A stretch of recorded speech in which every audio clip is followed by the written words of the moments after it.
Bonsoir Patrick Martin-Genier. Bonsoir. Vous êtes spécialiste des questions européennes, vous enseignez le droit public à Sciences Po Paris, vous êtes également l'auteur de cet ouvrage « L'Europe a-t-elle un avenir ?» C'est aux éditions Studirama. Dans 10 semaines, le Royaume-Uni est censé sortir de l'Union européenne. En attendant, c'est reparti pour un dernier tour de piste. Theresa May redescend dans l'arène aujourd'hui pour proposer son plan B. Alors, Patrick Martin-Genier, après le fiasco de la semaine dernière, est-ce que, le nouveau texte a des chances de passer ?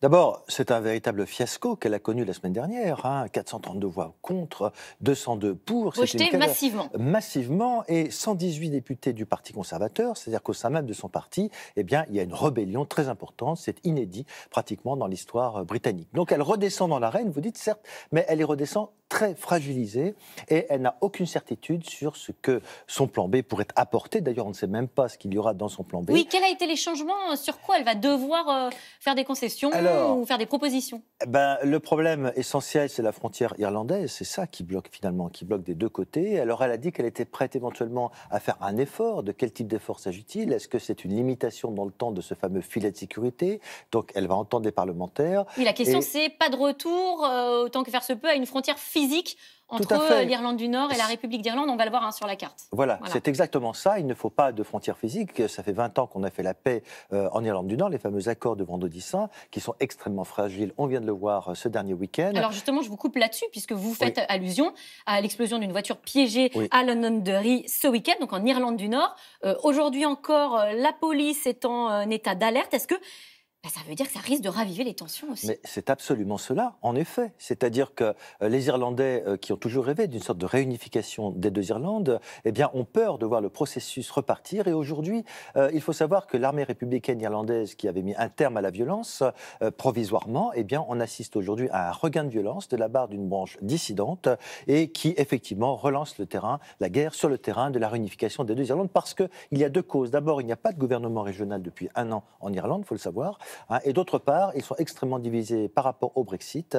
Et ces tensions sont extrêmes. C'est à une sensibilité à fleur de peau. Et donc, on peut considérer que ce n'est pas étranger, effectivement, au phénomène du Brexit. Alors, est-ce que Theresa May est la femme de la situation ? Parce que là, on a quand même l'impression que la situation est bloquée et qu'il y a même des tensions, effectivement, qui se ravivent. Est-ce qu'elle est toujours crédible ? Est-ce que ses jours sont comptés ? Elle n'est plus crédible.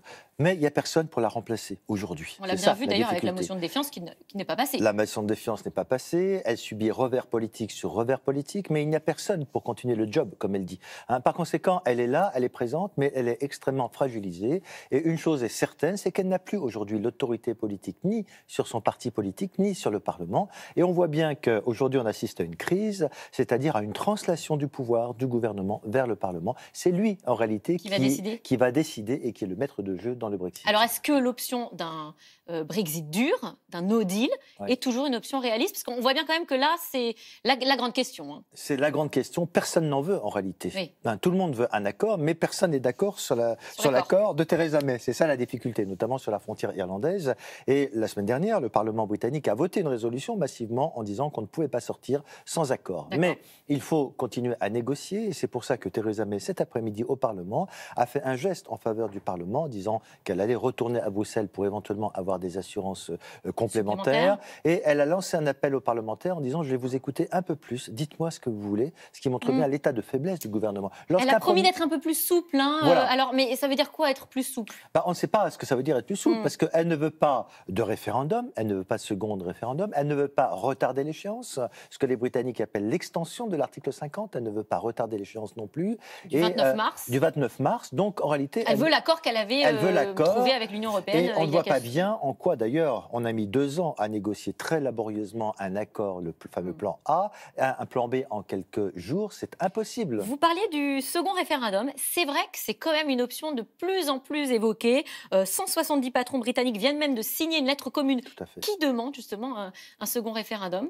Mais c'est normal, les patrons, parce qu'ils s'apprêtent à fermer les usines au Royaume-Uni, notamment Rover, les usines d'industrie automobile, etc., Jaguar, Rover et les autres. Et on dit carrément que s'il n'y avait pas d'accord, ils fermeraient leurs usines, leurs chaînes de production pour les transférer sur le continent. Donc c'est très grave aujourd'hui ce qui se passe. C'est plusieurs centaines de milliers d'emplois qui sont en cause. Il n'y a pas uniquement les patrons d'industrie, il y a une parlementaire qui va déposer un amendement le 29 janvier en vue de l'exercice d'un nouveau référendum.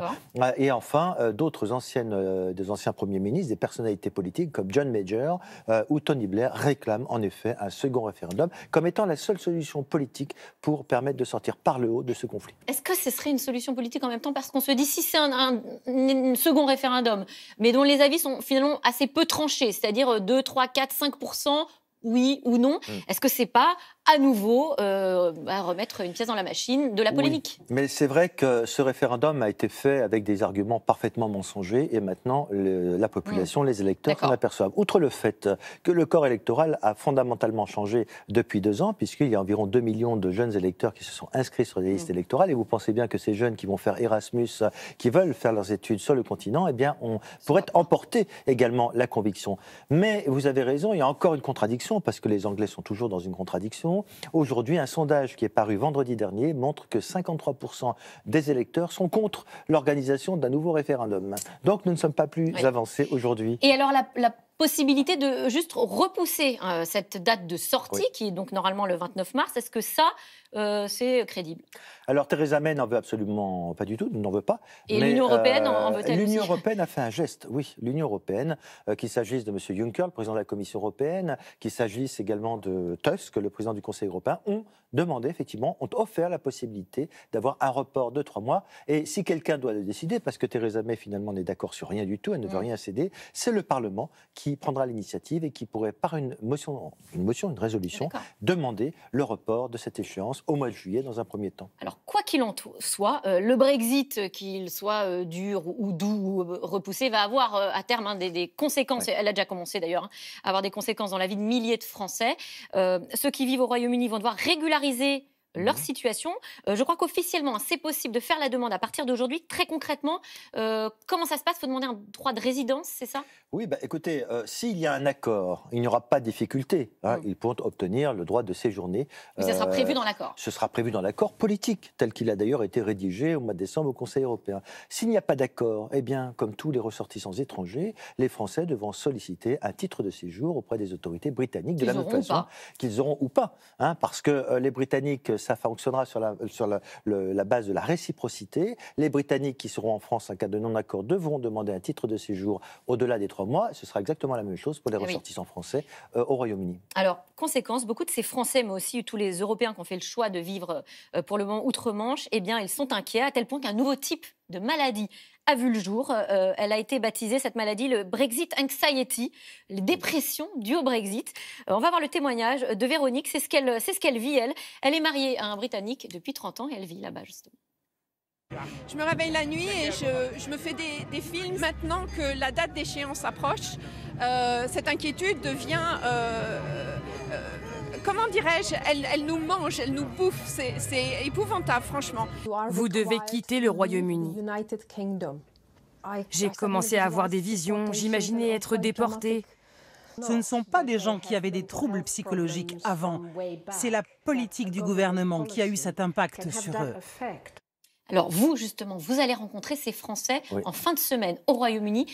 Quelles sont les questions qui reviennent le plus souvent? Les questions, ce sont des questions extrêmement concrètes. Je suis française, je suis mariée avec un Britannique ou mariée avec un autre ressortissant. Comment ça va se passer pour moi? Si je dois voyager avec mon chien sur le continent, comment cela va-t-il se passer? Est-ce que je dois faire passer des examens ou pas? Et ils ont tout à fait raison, parce que selon que vous avez un animal domestique extérieur, que vous êtes extérieur à l'Union européenne ou dans l'Union européenne, vous n'avez pas le même type d'examen à faire à votre animal domestique. Donc on peut très bien imaginer qu'en cas de non-accord, eh bien les Français reçoivent des courriers courrier en disant il faut faire des examens, vous n'avez plus le droit d'avoir un animal domestique au Royaume-Uni.